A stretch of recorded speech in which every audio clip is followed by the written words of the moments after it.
ये कहानी है राजस्थान के एक पुराने गांव की, जहां एक सुनसान और काली हवेली खड़ी है।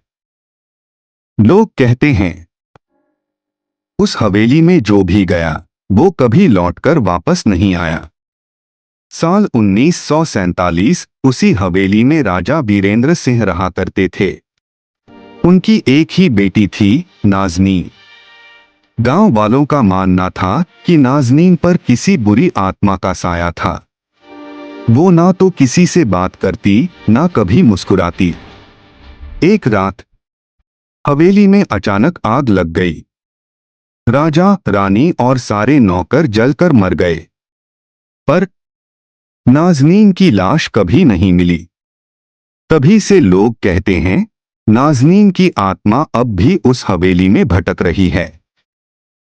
70 साल बाद दो यूट्यूब व्लॉगर्स ऋषि और पल्लवी उस हवेली में वीडियो शूट करने पहुंचे। उन्होंने जैसे ही कैमरा ऑन किया, पीछे सफेद साड़ी में एक लड़की दिखाई दी। उसकी चाल अजीब थी और उसके कपड़ों पर खून के धब्बे थे। ऋषि ने सोचा ये कोई मजाक है, पर पल्लवी ने कहा, ऋषि, ये लड़की हवा में तैर रही थी। जमीन पर उसके पाँव ही नहीं थे। रात के 1:33 बजे वो दोनों हवेली के एक कमरे में पहुंचे, जहां एक पुराना शीशा लगा था। ऋषि को शीशे में सिर्फ खुद का अक्स दिखा, पल्लवी का नहीं। उसने पीछे मुड़कर देखा। पल्लवी वही खड़ी थी, लेकिन उसकी आंखें पूरी तरह लाल थीं और चेहरा काला पड़ चुका था। और फिर पल्लवी की आवाज बदली।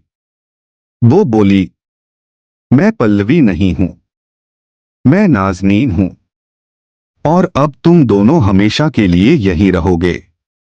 कैमरा जमीन पर गिर गया। एक जोरदार चीख सुनाई दी। अगले दिन गांव वालों को सिर्फ एक टूटा हुआ कैमरा मिला, और कैमरे की आखिरी रिकॉर्डिंग में एक डरावनी फुसफुसाहट, अब अगला नंबर तुम्हारा है।